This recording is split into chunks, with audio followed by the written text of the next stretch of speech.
Au sud de Tours, Montbazon, une zone pavillonnaire comme il en existe de nombreuses en France. Une petite maison, une place de parking et un lopin de terre, un idéal pour les classes moyennes.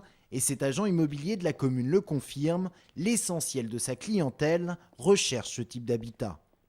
Oui, facilement 70% puisqu'on touche une large gamme.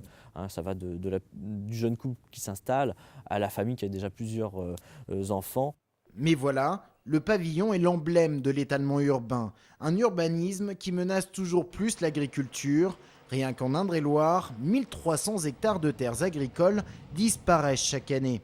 Conséquence, les élus doivent désormais réduire la taille des terrains, mais aussi des zones constructibles. Et surtout, on densifie en construisant des immeubles plus hauts, comme ici à Chambray-les-Tours, en pleine agglomération tourangelle.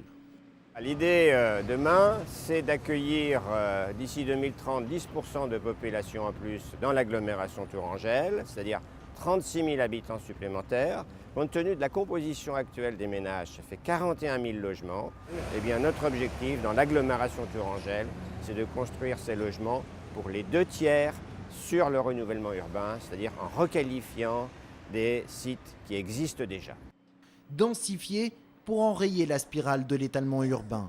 En une quarantaine d'années, l'agglomération tourangelle a accueilli 25% de population en plus, mais sa surface urbanisée a cru de 50%. Et dans le même temps, la zone a perdu 80% d'exploitations agricoles.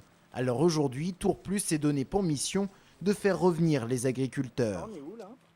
On est sur le futur champ sur lequel seront installées une petite centaine de chèvres. Un élevage caprin à la Gloriette, c'est pour 2013. Ici, l'agglo est déjà propriétaire du terrain, mais ailleurs, elle va se porter acquéreur pour libérer certaines terres de la pression foncière.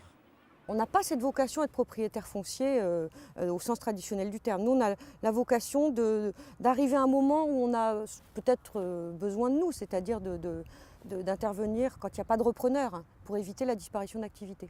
On pourrait, sur 4 ans, avoir 80 à 100 hectares, ce qui fait qu'en 5 ou 6 ans, on double la surface actuelle dédiée au maraîchage.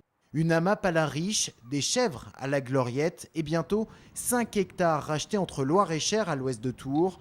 Cela peut paraître anecdotique, mais c'est une petite révolution dans la gestion d'une agglomération.